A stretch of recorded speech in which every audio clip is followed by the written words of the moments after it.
Eu estava cortando o bolo de aniversário da Marina quando Ricardo jogou o envelope marrom na minha frente. Assina logo esse divórcio, minha namorada nova chega em breve. A faca ficou parada no ar. Minha filha de 8 anos tinha o garfo a meio caminho da boca, os olhos arregalados, olhando para o pai como se ele tivesse falado em chinês.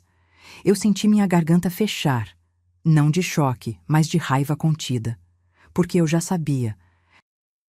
Há 3 semanas eu sabia de cada centavo, de cada mentira, de cada transferência bancária que ele fez, pensando que eu era burra demais para perceber. Mas ali, na frente da nossa filha, no aniversário dela, ele teve a coragem de fazer aquilo. Dona Célia, minha sogra, estava sentada na ponta da mesa. Ela não disse nada. Só apertou o guardanapo com força e olhou para o filho com uma mistura de vergonha e decepção que eu conhecia bem. Era o mesmo olhar que ela tinha quando ele chegava bêbado aos 17 anos. Se você ainda não é inscrito no canal, se inscreve agora porque essa história só vai piorar e melhorar. Peguei o envelope. Dentro, 8 páginas grampeadas, aquele cheiro de papel recém-impresso. Ricardo estava de braços cruzados, rebolando na cadeira com aquela arrogância de quem já ganhou. Ele nem olhou para o papel, nem olhou para Marina, que tinha lágrimas descendo em silêncio. Abri na primeira página. Li rápido, como se estivesse nervosa. Na verdade, eu conhecia cada vírgula daquele documento, cada parágrafo, cada armadilha que eu mesma tinha ajudado a construir. Você quer mesmo fazer isso agora? Perguntei baixinho, ainda segurando a esperança de que ele recuasse. Não por mim, por ela. Eu não tenho tempo para drama, assina logo. Peguei a caneta dele. A Mont Blanc que eu tinha dado de presente no nosso 5º aniversário, gravada com as iniciais dele. Passei o dedo na gravação, senti o metal gelado e rubriquei cada página com calma. Página 1, página 2, página 6, onde estava a cláusula 5, escondida entre termos técnicos que ele nunca ia ler, porque homem como Ricardo não lê contrato. Ele manda o advogado ler. Mas o advogado dele não tinha visto esse documento antes de eu alterar uma vírgula. Assinei na última página. Olhei para ele. Ricardo pegou o envelope de volta, enfiou no bolso do paletó e se levantou. Pronto, amanhã você recebe a notificação oficial. Ele saiu sem olhar para trás. A porta bateu. Marina desabou no meu colo, soluçando. Eu abracei minha filha. Passei a mão no cabelo dela e senti aquele nó no peito, aquele misto de tristeza e uma estranha sensação de alívio. Porque pela primeira vez em 12 anos eu não ia mais fingir que estava tudo bem. Dona Célia se levantou, veio até mim e segurou minha mão por cima da mesa. Você fez o certo, ela sussurrou. Eu não queria que a vida da minha filha virasse isso. Mas eu também não ia deixar que ela crescesse achando que mulher tem que abaixar a cabeça. No dia seguinte, 7 da manhã, o telefone tocou. Era o Dr. Maurício, advogado do Ricardo. Ele estava gritando. A senhora fez o quê com a cláusula 5? Eu sorri sozinha na cozinha, mexendo o café que acabava de passar, sentindo o cheiro forte subindo, e falei com a voz mais calma do mundo. Bom dia, Dr. Maurício. Eu apenas assinei o documento que o seu cliente me apresentou. Silêncio do outro lado. E foi aí que eu percebi. Ricardo tinha acabado de assinar a transferência de uma dívida de R$2.300.000, pro nome dele sozinho. E 3 semanas antes daquele jantar, eu estava organizando a gaveta da mesa dele para Dona Lourdes, a faxineira, poder limpar direito. Ricardo é daqueles que enfia papel em gaveta e nunca mais olha. Eu tirei pilha de cartão de visita velho, recibo de posto de gasolina, uma nota fiscal de jantar que custou 850, num restaurante que a gente nunca foi junto. E então eu vi um recibo amassado jogado no fundo. Transferência bancária de $47. 000 para JB Interiores, Design e Arquitetura. R$47.000. Eu parei com a mão no ar, segurando aquele papel. Meu estômago virou, porque a nossa casa estava do mesmo jeito havia 5 anos. Papel de parede descascando na sala, torneira da cozinha pingando, o mesmo sofá bege que eu implorava para trocar, e ele sempre dizia que não era prioridade.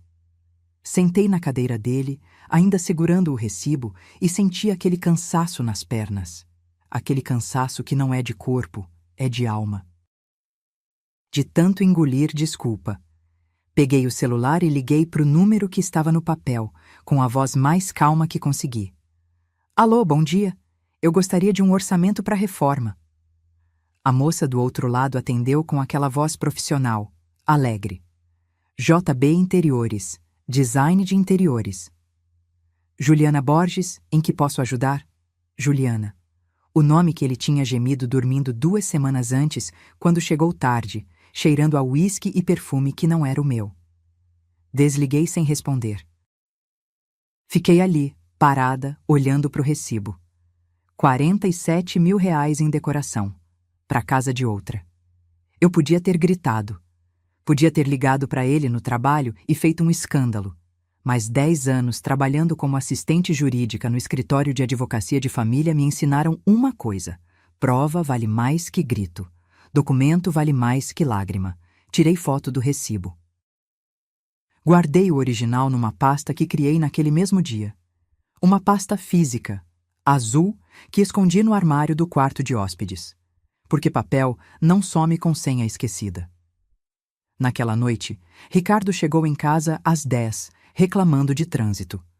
Eu tinha feito strogonoff, a comida preferida dele. Coloquei o prato na frente dele, sentei do outro lado da mesa e perguntei: como foi o dia? Cansativo, reunião atrás de reunião. Ele comeu sem olhar para mim. Tinha um tique que eu nunca tinha reparado antes. Ele mexia na aliança com o polegar quando mentia. Girava, girava, girava. Eu senti raiva e, ao mesmo tempo, uma pontada estranha de pena. Pena do homem que eu tinha amado e que agora era esse estranho sentado na minha frente, mastigando strogonoff e mentindo sobre onde tinha gasto o dinheiro que era nosso. Marina perguntou de você hoje. Disse que você prometeu ir na apresentação da escola. Ele parou de mastigar. Que dia é? Amanhã. Ah, não vou poder. Tenho um compromisso importante. Importante. Juliana era importante. Marina não. Eu levantei, peguei o prato dele, ainda com comida, e levei para a pia. Fiquei de costas, lavando louça, sentindo a água quente nas mãos e aquela vontade de chorar que eu não ia deixar sair. Eu não queria virar a mulher que investiga o marido. Eu só queria voltar a ser tratada como se eu importasse. Sequei as mãos, virei e falei: tudo bem, eu vou com ela. Ricardo nem levantou os olhos do celular, e foi naquele momento, com ele ali digitando e sorrindo para a tela, provavelmente para ela, que eu tomei uma decisão. Se ele estava planejando me tirar da vida dele, eu ia planejar também. Mas eu precisava saber o tamanho do buraco antes de agir.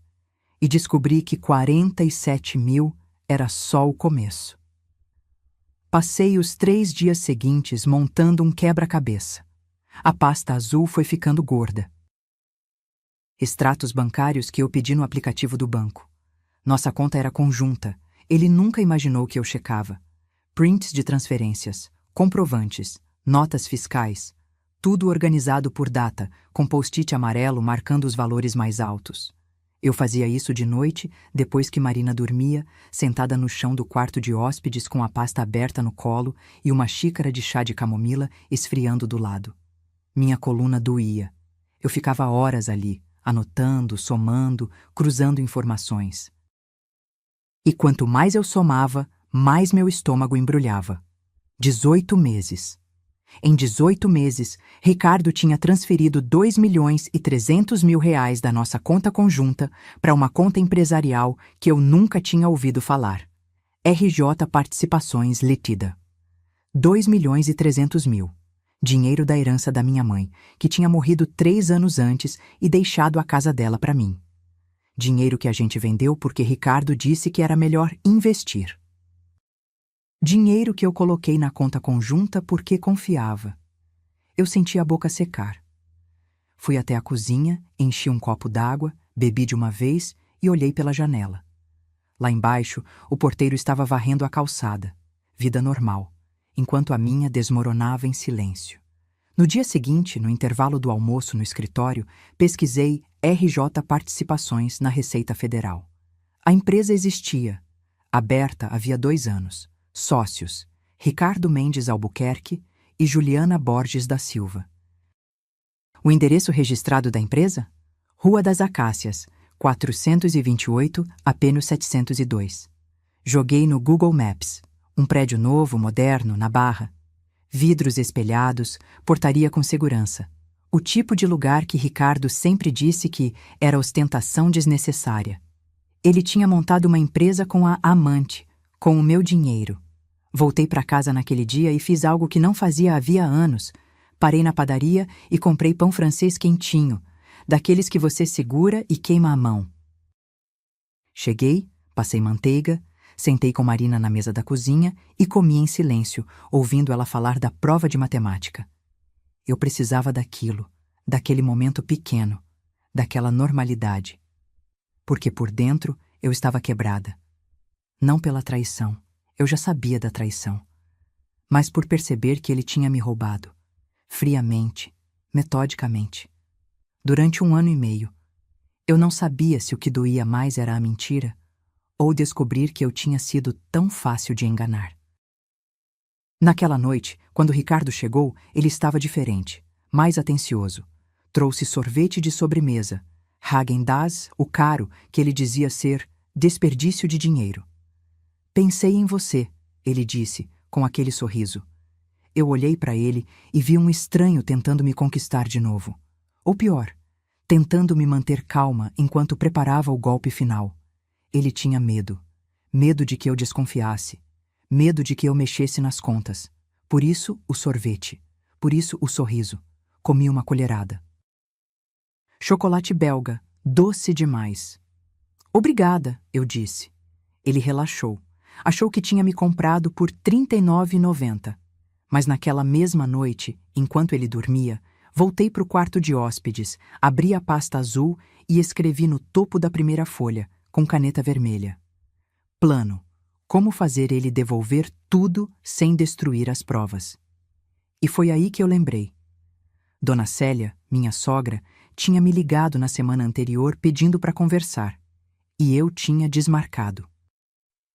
Desmarquei com Dona Célia num café pequeno perto da casa dela, longe do bairro onde a gente morava. Lugar simples, com toalha de plástico xadrez e bolo de fubá na vitrine.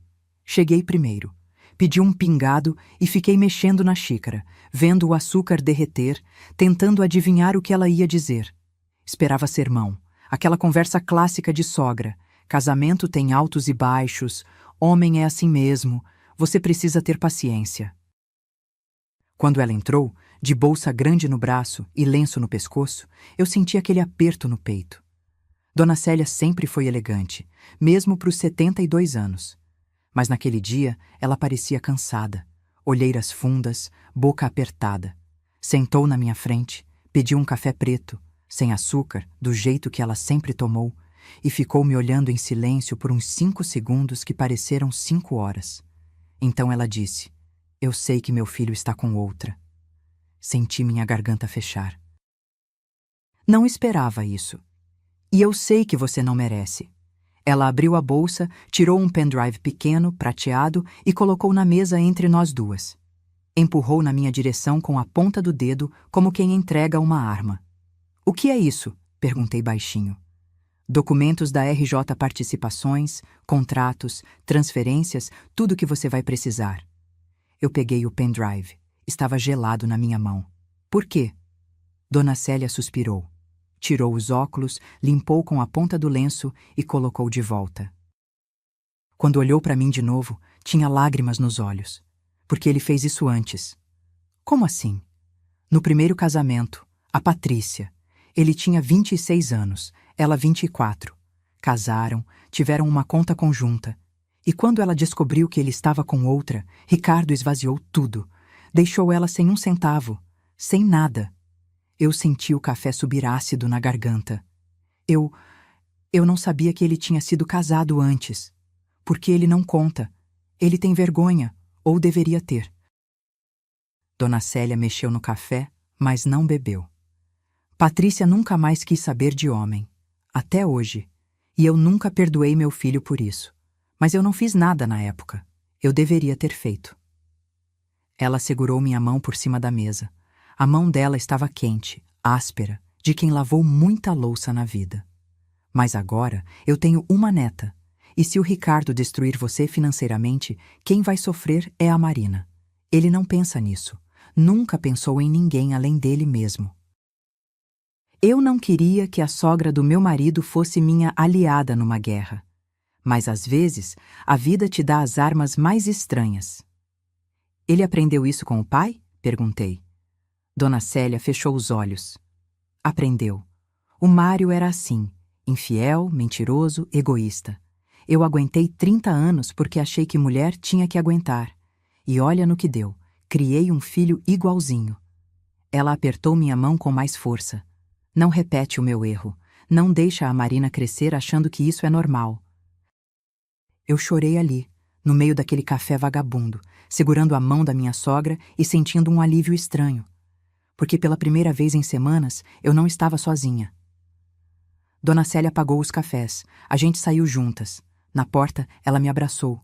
Um abraço apertado, daqueles que a gente dá quando sabe que a outra pessoa está prestes a entrar numa guerra. Ele vai tentar te fazer de boba. Vai tentar te apressar, te pressionar. Não cede. Não vou. Ela sorriu tristeza. Você é mais forte que a Patrícia e mais esperta. Usa isso. Quando cheguei em casa, Marina estava fazendo lição de casa na mesa da sala. Olhou para mim e perguntou: Mãe, você tá bem? Seus olhos estão vermelhos. Passei a mão no cabelo dela. Estou, amor, só cansada. Fui pro quarto de hóspedes, tranquei a porta e conectei o pendrive no notebook. 37 arquivos, contratos assinados, extratos detalhados, notas fiscais. Tudo em nome da RJ Participações. Tudo carimbado, datado, oficial. E foi ali, olhando aqueles documentos, que eu percebi. Dona Célia não estava me ajudando só por mim. Ela estava tentando salvar a consciência dela. No dia seguinte, cheguei no escritório 1 hora mais cedo. Passei na padaria da esquina, comprei 2 pães na chapa e 2 cafés, um com açúcar, um sem. Sabia que o Dr. Henrique sempre chegava antes de todo mundo para ler processo em silêncio. Bati na porta da sala dele às 7h15. Entra. Doutor. Henrique estava de óculos de leitura na ponta do nariz, cercado de pilhas de papel. Levantou os olhos e franziu a testa quando me viu com a pasta azul debaixo do braço. Aconteceu alguma coisa? Preciso de ajuda, não como funcionária, como cliente. Ele tirou os óculos devagar. Me conhecia havia 10 anos. Sabia quando eu estava brincando e quando estava séria. Senta. Coloquei a pasta na mesa dele, abri e comecei a mostrar extratos, recibos, documentos da RJ Participações, prints de transferências. Enquanto ele ia virando as páginas, eu falava. Contei tudo. A Juliana, os 2,3 milhões desviados, a empresa fantasma, o apartamento na Barra. Dr. Henrique foi ficando cada vez mais quieto. Quando terminei, ele encostou na cadeira e passou a mão no rosto, um gesto que ele fazia quando pegava caso pesado. Isso aqui é desvio de patrimônio conjugal, simulação de empresa e possivelmente sonegação fiscal. Eu sei. Se você processar, vai ganhar, mas vai levar anos. E enquanto isso, ele pode esconder mais dinheiro, transferir bens, sumir com tudo. Eu senti aquele cansaço voltando nas pernas, porque era exatamente isso que eu tinha medo. E se ele assinar um documento assumindo tudo sozinho? Dr. Henrique parou. Olhou para mim com aquele olhar que eu conhecia bem, o olhar de quem acabou de ver a jogada. Seria genial. Mas como? Nenhum advogado minimamente competente deixa o cliente assinar isso. Eu respirei fundo. Ele tá com pressa. Quer me fora rápido? Por quê? Abri a bolsa e tirei uma coisa que eu tinha encontrado 2 dias antes, quando fui jogar o lixo do banheiro da nossa suíte. Um teste de gravidez. positivo, embrulhado em papel higiênico, jogado no fundinho da lixeira. Não era meu. Eu tinha ligadura há 4 anos. Dr. Henrique olhou para o teste e seu rosto fechou completamente. A amante tá grávida. Sim. E ele vai querer resolver isso antes que vire escândalo. Homem como Ricardo odeia escândalo. Odeia perder o controle da narrativa. Eu não queria ser esse tipo de mulher, a que planeja friamente, que arma cilada. Mas eu também não ia deixar ele me destruir só para manter a pose de bonzinho. Dr. Henrique levantou. Foi até a janela. Ficou olhando a rua lá embaixo, o trânsito começando, o mundo acordando. Depois voltou e sentou na beirada da mesa, de frente para mim. Eu vou preparar um documento de divórcio consensual. 8 páginas. Linguagem jurídica padrão. Vai parecer normal à primeira vista. E a cláusula 5? Vai estar na página 6, no meio de um parágrafo sobre divisão de dívidas conjugais. Termo técnico: assunção unilateral de passivos conjugais ocultos. Traduzindo: qualquer dívida que um dos cônjuges contraiu sem conhecimento do outro vira responsabilidade exclusiva de quem contraiu. Eu senti meu coração acelerar. E se o advogado dele ler? O advogado dele vai ler. Mas se o Ricardo estiver com pressa, se ele achar que você está destroçada demais para reagir, ele pode assinar sem esperar a revisão final. Homens arrogantes sempre acham que mulher não entende de documento. Eu sorri sem alegria. Ele acha mesmo. Doutor. Henrique colocou a mão no meu ombro. Um gesto paternal. Você tem certeza? Porque isso não tem volta. Se ele assinar, você vai ter munição para destruir ele financeiramente. Pensei na Marina chorando no jantar. Pensei nos 2,3 milhões. Pensei na Juliana grávida, morando num apartamento pago com a herança da minha mãe. Tenho certeza. Ele pegou uma caneta e anotou num post-it. Cláusula 5. Passivos ocultos. E foi naquele momento, vendo ele escrever aquelas palavras, que eu percebi. Eu não estava só planejando um divórcio. Estava planejando uma emboscada. Passei as 2 semanas seguintes fazendo o melhor papel da minha vida. Chorava no banho com a porta entreaberta para ele ouvir. Deixava lenço usado em cima da cama. Parava de comer na frente dele. Empurrava o prato, mexia na comida, suspirava fundo. Uma noite, quando ele chegou tarde, eu estava na sala, de pijama velho, assistindo novela repetida com os olhos vermelhos de tanto esfregar com água. Ele passou direto, nem olhou. Eu me levantei cambaleando, segurei no batente da porta e sussurrei. Ricardo, a gente não pode conversar, repensar isso? Ele parou, virou, e tinha aquele brilho nos olhos, o brilho de quem já ganhou. Você vai ter que aceitar. Eu já decidi. Abaixei a cabeça. Deixei o ombro cair. Fiz tudo o que ele esperava de uma mulher arrasada. Ele subiu para o quarto assobiando. Mentir para quem você amou é mais cansativo do que parece, porque cada lágrima falsa te lembra das lágrimas verdadeiras que você engoliu durante anos. Até minha amiga Fernanda, que sabia de tudo, quase acreditou. Me ligou no meio da semana. Amiga, você tá bem? Você parece acabada. É porque eu tô acabada, respondi. Mas não do jeito que ele pensa. No trabalho, Dr. Henrique foi montando o documento. Me mostrava versão por versão. A cláusula 5 estava escondida na página 6, parágrafo 3, entre termos como meação, adjudicação de bens e quitação mútua de débitos. Quem não fosse do ramo ia achar que era só mais um parágrafo técnico chato. Mas aquelas 3 linhas diziam, em outras palavras, qualquer dívida contraída por um dos cônjuges sem conhecimento ou consentimento do outro, incluindo empréstimos, financiamentos, sociedades empresariais ou desvios de patrimônio, fica sob responsabilidade exclusiva de quem a contraiu, sem direito a ressarcimento ou divisão. Está perfeito, eu disse. Dr. Henrique imprimiu.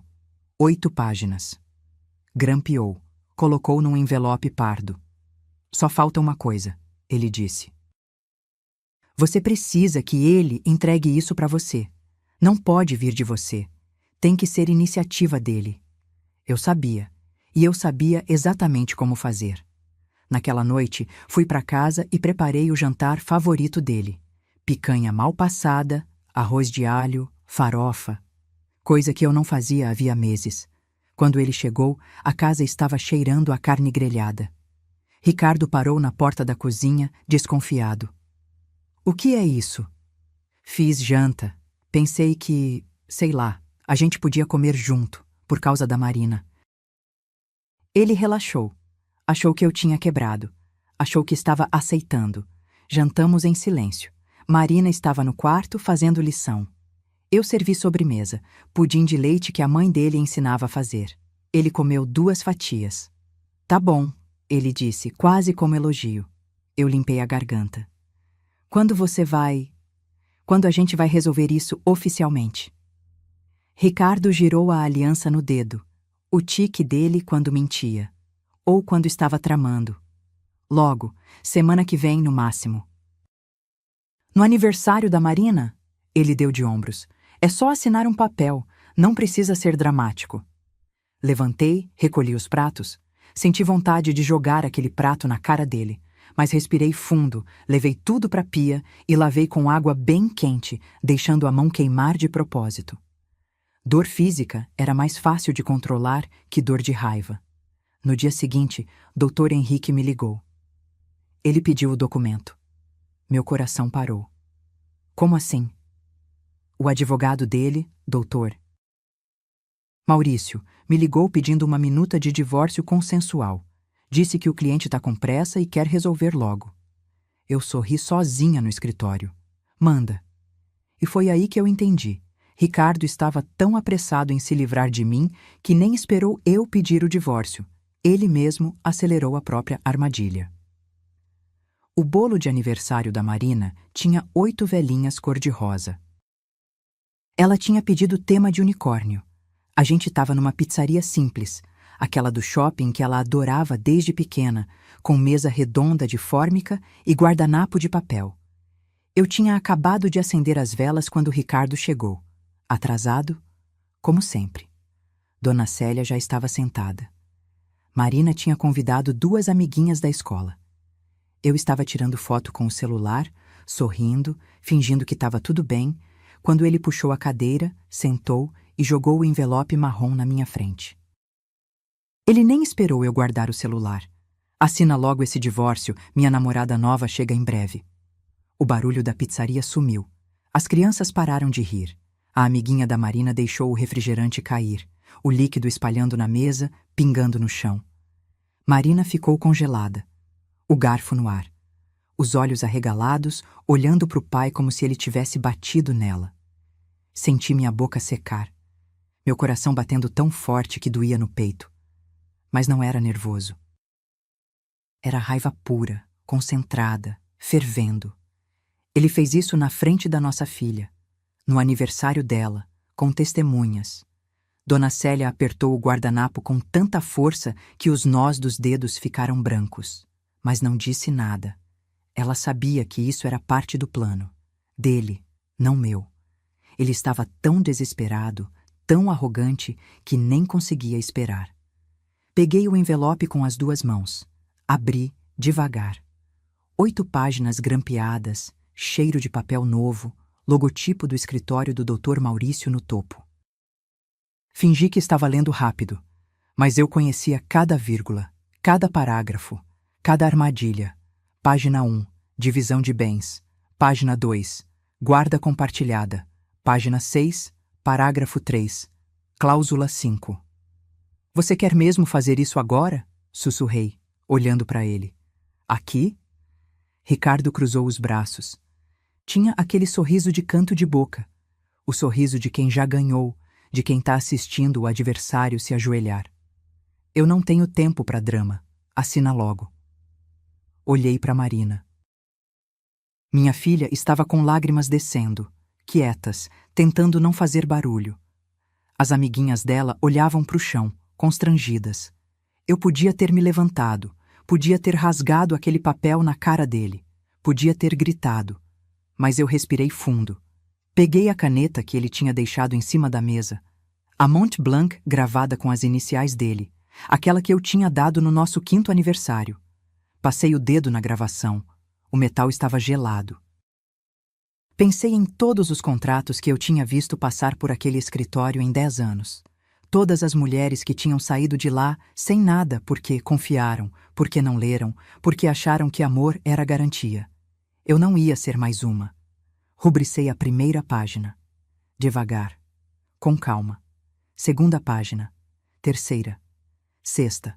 Onde estava a cláusula 5, escondida entre termos técnicos que ele nunca ia ler. Porque homem como Ricardo não lê contrato.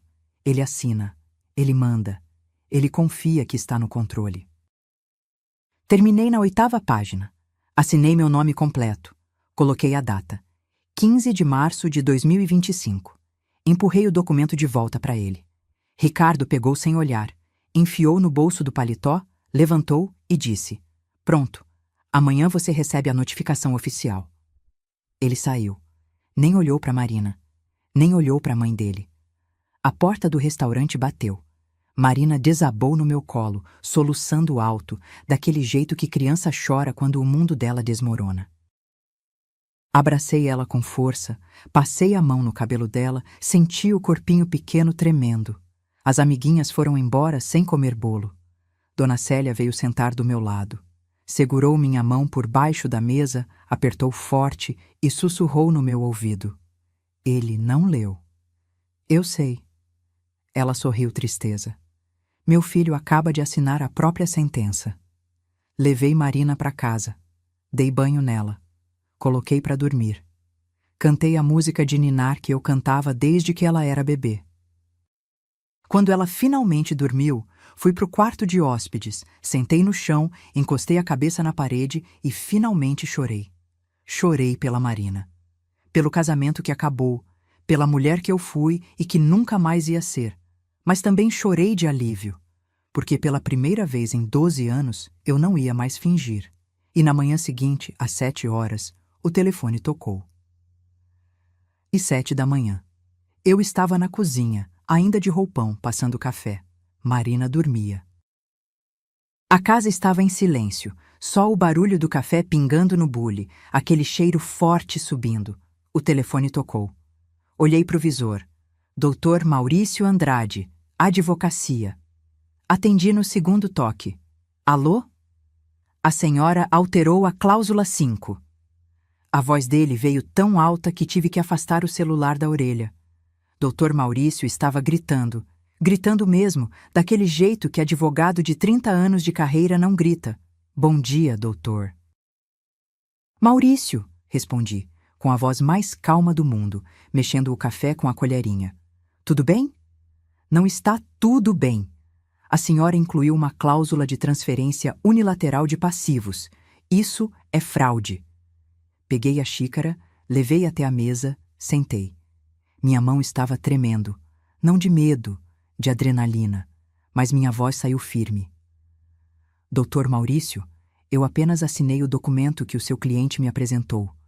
Todas as páginas estão rubricadas por ele, inclusive a página 6. Silêncio do outro lado. Ouvi ele respirando pesado. Ouvi papel sendo folheado. Depois, um palavrão baixinho. A senhora sabia o que estava fazendo. Eu trabalho há 10 anos em escritório de advocacia de família, doutor. Eu sei ler um contrato. Mais silêncio. Desta vez, mais longo. Mas o Ricardo não sabia sobre os 2.300.000 reais. Bebi um gole de café. Estava quente demais, queimou a língua, mas não reclamei. Exatamente, doutor Maurício. Ele não sabia que eu sabia. Ouvi a cadeira dele rangendo do outro lado. Ele devia estar passando a mão no rosto, igual o doutor Henrique fazia quando pegava caso complicado. A senhora está dizendo que ele desviou esse dinheiro? Estou dizendo que ele abriu uma empresa com a amante usando dinheiro da nossa conta conjunta. Empresa essa que está registrada no endereço do apartamento onde a amante mora.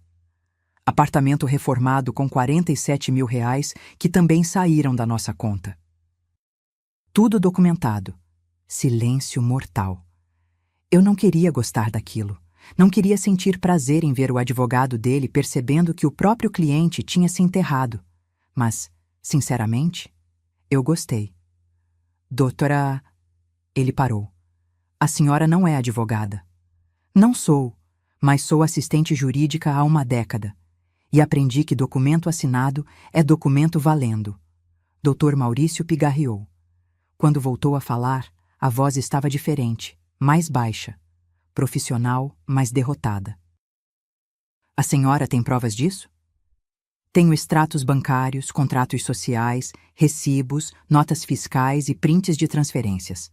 Tudo datado, carimbado e registrado em cartório quando necessário. Ouvi ele suspirar fundo. E a senhora gravou essa ligação? Olhei para o celular. Eu não tinha gravado. Mas, sim, menti. Porque homem como o Dr. Maurício precisava acreditar que eu estava 3 passos à frente. Sempre. Entendo. Ele ficou quieto por uns segundos. Depois, a senhora sabe que o Ricardo vai tentar reverter isso judicialmente, né? Eu sei. E sei que ele vai perder. Porque a cláusula 5 não foi incluída por mim, doutor. Ela estava no documento original que o senhor preparou e que ele assinou sem ler. Dr. Maurício não respondeu, porque a gente 2 sabia a verdade. Ricardo tinha assinado com pressa, sem esperar revisão final, sem ler linha por linha, e agora estava preso. Vou ter que informar meu cliente, ele disse, a voz cansada. Por favor, e quando falar com ele, pode avisar que estou aguardando a devolução integral dos 2.300.000 reais. Ou a gente resolve isso no acordo de divórcio ou na justiça. A escolha é dele. Desliguei. Fiquei ali sentada, segurando o celular, ouvindo o café esfriando na xícara. Lá fora, o porteiro estava lavando a calçada. Vida normal. Enquanto a minha virava do avesso. Marina apareceu na porta da cozinha, de pijama, esfregando os olhos. Mãe, com quem você estava falando? Sorri para ela. Com ninguém importante, amor. Quer panqueca? Ela sorriu. Aquele sorriso banguela, com o dente de leite faltando na frente. Quero. Levantei, peguei a farinha, os ovos, comecei a fazer a massa. Marina sentou na banqueta, balançando as pernas, me contando um sonho que tinha tido com unicórnios. E enquanto eu mexia a massa, senti uma coisa estranha. Paz. Porque em menos de 2 horas, Ricardo ia descobrir que tinha ficado com uma dívida de 2,3 milhões de reais sozinho, e que a esposa submissa nunca existiu. 3:30 da tarde. Eu estava saindo do escritório, de bolsa no ombro e aquele cansaço bom de quem trabalhou o dia todo. Tinha reunião com cliente, organização de processo, atendimento, vida normal. Desci para o estacionamento do prédio. O sol batia forte naquele horário, refletindo nos carros. Coloquei a bolsa no banco de trás, estava abrindo a porta quando ouvi: "Você me enganou." Virei. Ricardo estava vindo na minha direção, vermelho, suado, com a camisa social amarrotada. Devia ter vindo direto do trabalho. Ou talvez nem tivesse conseguido trabalhar direito. Fechei a porta do carro devagar. "Oi, Ricardo." "Não me vem com oi. Aquela cláusula não estava no documento." Ele gritou tão alto que o seu João, o manobrista, olhou para nossa direção. Fiz sinal de que estava tudo bem. Seu João hesitou, mas voltou para o postinho dele. Ricardo chegou perto demais. Senti o bafo dele. Café amargo, cigarro. Ele devia estar fumando de novo, coisa que tinha parado havia anos. Estava sim, Ricardo. Página 6, parágrafo 3. Peguei o celular, abri o e-mail que o Dr. Maurício tinha me mandado 3 semanas antes. O documento original, com data e hora de envio. E mostrei para ele. Ele olhou. Ficou pálido. Você me ferrou. Eu me protegi. Eu vou ter que pagar 2.300.000 reais sozinho." Encostei no carro. Senti a lataria quente nas costas. Cruzei os braços. Não, amor. Usei o amor de propósito, com veneno. Você vai ter que devolver os 2.300.000 que desviou. A cláusula diz que dívidas contraídas unilateralmente, sem conhecimento ou consentimento do cônjuge, são de responsabilidade exclusiva de quem contraiu. E você criou a RJ Participações sem o meu consentimento. Ele abriu a boca. Fechou. Abriu de novo. Mas eu não sabia que você sabia. Exatamente. Olhei nos olhos dele. Olhos que eu tinha amado. Olhos de um estranho. Você me subestimou. Achou que eu era burra demais para perceber. Achou que 10 anos trabalhando com direito de família não tinham me ensinado nada. Eu esperava sentir raiva. Mas o que eu sentia era uma tristeza estranha. Tristeza pelo homem que ele podia ter sido e escolheu não ser. Ricardo passou a mão no cabelo, nervoso. Tinha um tique no olho esquerdo, coisa que só aparecia quando ele estava desesperado de verdade. Você não pode fazer isso comigo. Eu já fiz. Ele deu um passo para trás, encostou no carro do lado, ficou ali parado, olhando para o chão, respirando pesado. A Juliana, ela me deixou. Não era pergunta, era constatação. Ela descobriu do apartamento? Ele assentiu sem levantar a cabeça. Descobriu que tudo estava no meu nome, que eu ia ter que devolver. Descobriu que eu não tenho dinheiro. E te deixou. Silêncio. Por um segundo, só um segundo, eu senti pena dele. Pena do homem quebrado encostado num Civic preto no estacionamento, percebendo que tinha perdido tudo. A amante, o dinheiro, o controle. Mas aí eu lembrei da Marina chorando na pizzaria. Lembrei dos 2,3 milhões. Lembrei dele dizendo: assina logo, minha namorada nova chega em breve, na frente da nossa filha. E a pena passou. Ricardo, você tem 2 opções. Minha voz saiu firme. Ou você devolve o dinheiro em 36 parcelas, conforme a cláusula, e a gente resolve isso no consensual. Ou eu entro com processo judicial, anexo todas as provas e você explica para o juiz como desviou herança de viúva para bancar apartamento de amante grávida. Ele levantou os olhos. Estavam vermelhos. Eu vou ficar sem nada. Não. Você vai ficar com o apartamento onde você mora, o carro, a sua parte da empresa de verdade que você tem com o sócio. Vai ficar com visitação regulamentada com a Marina. Vai ficar com sua dignidade se ainda tiver alguma. Peguei a chave do carro. Abri a porta. E vai aprender. Falei antes de entrar. Que subestimar mulher tem preço. Entrei no carro. Liguei. Ricardo continuava parado, encostado no Civic, olhando para mim como se estivesse vendo um fantasma. Dei ré. Passei por ele. Pelo retrovisor, vi ele escorregar pelo carro até sentar no chão do estacionamento, de terno, no meio da tarde, com a cabeça entre as mãos. Eu não queria que ele sofresse. Eu só queria que ele entendesse. Dirigi até em casa com as mãos tremendo no volante. Parei num sinal. Uma mãe atravessava a faixa de pedestres com uma menininha de mãos dadas. A menina pulava, rindo. Pensei na Marina. E pensei, eu fiz isso por ela, para ela nunca achar que precisa abaixar a cabeça. Quando cheguei em casa, Dona Célia estava esperando na porta do prédio. Ele ligou chorando, ela disse. Pedindo dinheiro emprestado, eu disse não. 2 dias depois, eu estava no escritório organizando uma pasta, quando a Cíntia, a recepcionista, apareceu na porta. Tem uma moça aqui querendo falar com você. Quem? Não quis dar o nome, mas tá grávida. Bem grávida. Meu estômago apertou. Eu sabia quem era. Manda entrar. Juliana Borges entrou na salinha de reunião pequena. Barriga de uns 6 meses, vestido justo azul marinho, salto alto, daqueles que grávida não devia usar. Cabelo liso, comprido, maquiagem impecável, bonita, jovem. Devia ter uns 28 anos. Ela fechou a porta e ficou de pé, segurando a bolsa com as 2 mãos. Você precisa liberar o Ricardo. Não era pedido, era ordem. Levantei da cadeira devagar. Senti minha coluna doer. Tinha dormido mal a noite inteira pensando em tudo. Encostei na mesa.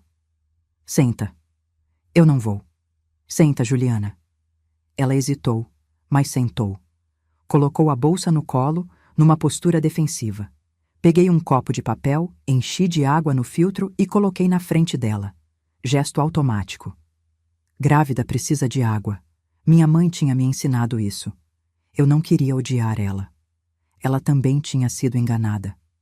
Mas era difícil sentir pena de quem ajudou a destruir a sua família. Você sabe que o apartamento onde você mora está no nome dele, mas foi pago com dinheiro meu? Perguntei com calma. Juliana empalideceu. A maquiagem não escondeu. Ele disse que era herança dele. Não era. Era a herança da minha mãe. Ela morreu de câncer 3 anos atrás. Deixou a casa para mim. A gente vendeu. Eu coloquei o dinheiro na conta conjunta porque confiava nele. Abri a gaveta, tirei uma pasta, não a azul, uma cópia, e coloquei na mesa. Extrato bancário por cima. 2.300.000 desviados em 18 meses, transferidos para RJ Participações, a empresa que vocês dois abriram. Juliana olhou para os papéis. A mão dela tremeu quando pegou o extrato. Eu não sabia desses valores todos. Eu imagino. Ele te disse o quê? Que era empresário bem-sucedido? Que ia construir um futuro com você? Ela não respondeu. Mas os olhos encheram de lágrimas. Sentei na cadeira de frente para ela. Respirei fundo. Senti cheiro de perfume caro. Chanel, provavelmente. Perfume que eu pagava sem saber. Juliana, pela cláusula 5 do divórcio, o Ricardo vai ter que devolver até o último centavo, inclusive o apartamento onde você mora, porque foi comprado com patrimônio conjugal desviado. Ela levantou os olhos em pânico. Mas eu tô grávida. Eu não tenho para onde ir. Você tem família? Silêncio. Tem mãe, pai, irmão? Tenho. Mas a gente brigou. Por causa dele. Ela abriu mão da família por um homem casado. E agora estava sozinha, grávida, descobrindo que o príncipe encantado era um mentiroso falido. Eu podia ter sido cruel. Podia ter dito, problema seu, mas olhei para a barriga dela e pensei, tem um bebê no meio disso. Um bebê que não pediu para nascer dessa bagunça. O apartamento não é seu, falei mais gentil. Mas o Ricardo vai ter que pagar pensão para o filho. Isso é garantido por lei. Você pode entrar com ação de alimentos mesmo antes do bebê nascer. Juliana limpou as lágrimas com as costas da mão. A maquiagem borrou. Ele não tem dinheiro. Ele tem. Ele tem salário, tem carro, tem a parte dele numa empresa de verdade. Ele não vai ficar rico, mas vai poder pagar pensão. Ela ficou quieta. Depois, pegou a bolsa, levantou devagar. Grávida de 6 meses, levanta tudo devagar. E olhou para mim com uma mistura de raiva e vergonha. Você planejou isso tudo. Eu me defendi. Juliana foi até a porta. Parou com a mão na maçaneta. Ele disse que você era fraca, que era fácil de manipular. Olhei para ela. E você acreditou. Ela saiu sem responder. Fiquei ali sentada, sozinha na salinha, ouvindo o barulho do escritório lá fora. Telefone tocando. Gente conversando. Impressora imprimindo. Peguei o copo de água que tinha dado para ela. Estava inteiro. Ela nem tocou. 2 horas depois, Ricardo me ligou. A voz estava quebrada. A Juliana me deixou. Mas, Monte, naquela noite, Marina não quis jantar. Ficou trancada no quarto dela desde que voltou da escola, com a porta fechada, música baixinha tocando. Bati de leve. Amor, posso entrar? Silêncio. Depois, pode. Entrei. Ela estava deitada na cama, de bruços, abraçando o travesseiro. Aquele travesseiro de unicórnio que a gente tinha comprado juntas no shopping, 2 anos atrás, num dia feliz que parecia de outra vida. Sentei na beirada da cama. Passei a mão nas costas dela, devagar, do jeito que sempre fazia quando ela era pequena e não conseguia dormir. O que foi, meu amor? Marina virou o rosto. Os olhos estavam vermelhos. Mãe, por que você deixou o papai te humilhar naquele jantar? A pergunta me pegou desprevenida. Senti um aperto no peito, daqueles que dói físico mesmo. O que você quer dizer? Ela se sentou, abraçou os joelhos. Você deixou ele gritar com você. Deixou ele falar daquele jeito, na frente de todo mundo. Por quê? Respirei fundo. Senti cheiro de shampoo de morango. O shampoo dela, que ela insistia em usar mesmo sendo de criança pequena. Como é que eu explico para uma menina de 8 anos que às vezes você precisa se fazer de fraca para poder ser forte depois? Levantei, fui até o armário dela e peguei uma coisa que guardava lá em cima, num lugar que ela não alcançava. O álbum de fotos do casamento. Sentei de novo na cama, abri o álbum no colo. Nós duas olhamos juntas. Página 1. Eu de vestido branco, ele de terno cinza, sorrindo na frente da igreja. Página 5. O primeiro beijo de casados. Página 12. A gente cortando o bolo com aquele sorriso bobo de quem acha que vai ser para sempre. Você sabe o que é isso? Perguntei. Seu casamento. É. E sabe o que eu achava quando casei com ele? Marina balançou a cabeça. Eu achava que amor era suficiente, que se eu fosse uma boa esposa, uma boa mãe, se eu cuidasse bem da casa e da família, tudo ia dar certo. Virei a página. Foto da lua de mel em Maceió. Praia, sol, a gente de mãos dadas. Mas não deu, né? Marina disse baixinho. Não deu. Porque seu pai, ele não me respeitava. E quando alguém não te respeita, não importa o quanto você ame. Não funciona. Eu não queria chorar na frente dela, mas senti as lágrimas vindo, porque pela primeira vez eu estava admitindo em voz alta: meu casamento foi uma mentira. Marina limpou uma lágrima que escorreu no meu rosto. Então por que você deixou ele gritar com você? Porque às vezes, meu amor, você precisa deixar as pessoas mostrarem quem realmente são. Eu sabia que seu pai ia fazer aquilo, e eu sabia que precisava de provas. Provas de quê? De que ele não me respeitava, e não respeitava você. Fechei o álbum, coloquei de lado, segurei as 2 mãos dela. Marina, escuta bem o que eu vou te falar, tá? Porque é importante. Ela assentiu, os olhos grandes fixos em mim. Nunca, nunca mesmo deixa ninguém te tratar mal só porque você ama essa pessoa. Amor não dói. Amor não humilha. Amor não rouba. Se alguém te faz sentir pequena, você levanta a cabeça e vai embora. Entendeu? Mas você ficou tantos anos. Fiquei. Porque eu tinha medo. Medo de ficar sozinha, de não conseguir cuidar de você, de decepcionar as pessoas. Respirei fundo. Mas eu aprendi uma coisa, amor. É melhor estar sozinha com dignidade do que acompanhada sentindo vergonha. Marina me abraçou. Forte. Daquele jeito que criança abraça quando não sabe o que dizer, mas quer que a mãe saiba que entendeu. Eu abracei de volta. Senti o cheiro de morango do cabelo dela, senti o coração apertado de dor e ao mesmo tempo cheio de orgulho. Orgulho por estar ensinando para minha filha que mulher não abaixa a cabeça. Eu chorava. Mas não era choro de fraqueza. Era choro de luto pelo que podia ter sido e nunca foi. Fiquei ali, abraçada com ela, até sentir que ela relaxou. Deitei ela na cama, cobri com o lençol, aquele lençol de unicórnio que combinava com o travesseiro, e beijei a testa dela. Você é a pessoa mais corajosa que eu conheço, mãe. Marina sussurrou, já quase dormindo. Sorri, com lágrimas escorrendo, mas sorri. Aprendi com você, meu amor. Apaguei a luz. Saí do quarto devagar. Fechei a porta. Fui para a cozinha. Esquentei um resto de café na caneca, mesmo sendo 10 da noite. Sentei na mesa e fiquei olhando para a parede. Só olhando. O telefone tocou. Ricardo, Atendi. Oi. A voz dele estava rouca, quebrada.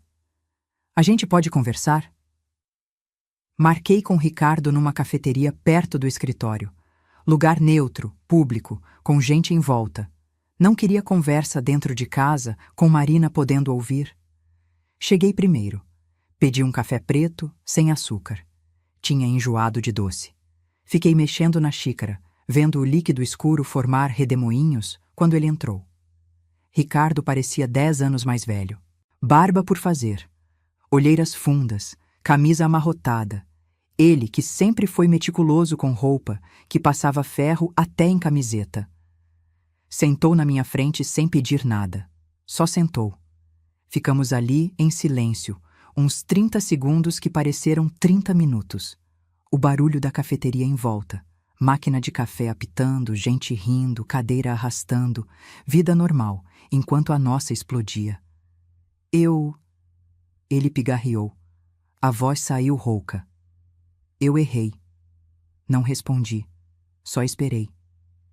Errei com você. Errei com a Marina. Errei. Com tudo. Senti uma pontada estranha no peito, uma mistura de raiva e uma pena esquisita. Porque o homem sentado na minha frente não era o Ricardo arrogante da pizzaria. Era um estranho quebrado. Eu queria sentir vitória. Mas o que sentia era um vazio cansado. O vazio de perceber que não sobrou nada para salvar. Por que você me chamou aqui? Perguntei, baixo. Para ver se a gente pode renegociar. Renegociar o quê? O valor, o prazo, sei lá. Ele passou a mão no rosto. Eu vou ficar sem nada. Bebi um gole do café. Estava amargo demais. Não pedi açúcar. Você não vai ficar sem nada, Ricardo. Você vai ficar com o apartamento onde mora, com o carro, com a sua parte na empresa de verdade que você tem com o Marcelo. Vai ficar com visitação regulamentada com a Marina aos domingos. Mais 2.300.000 em 36 parcelas são mais de 60 mil por mês. Eu sei fazer conta. Ele se inclinou para frente, os cotovelos na mesa, as mãos entrelaçadas, numa postura quase de súplica. Eu não consigo pagar isso.